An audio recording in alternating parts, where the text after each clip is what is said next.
if you want to see company reviews on Indeed, then this is a tutorial that can help you do exactly that. So first things first, you're going to head over to Indeed.com, and then from here, you're going to make sure that you're logged in or you have already created an account. Now, from your dashboard or your home page, you're going to look for any of the job that you want to look for company reviews of.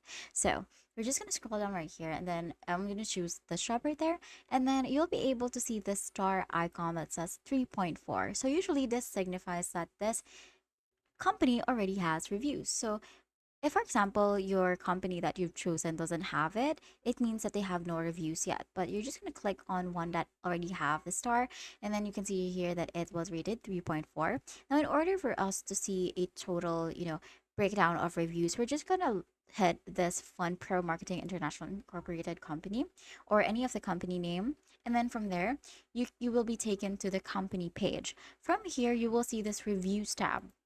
You're just going to click on reviews right there, and then you can scroll down right here, and then you'll be able to see all of the reviews that they currently have.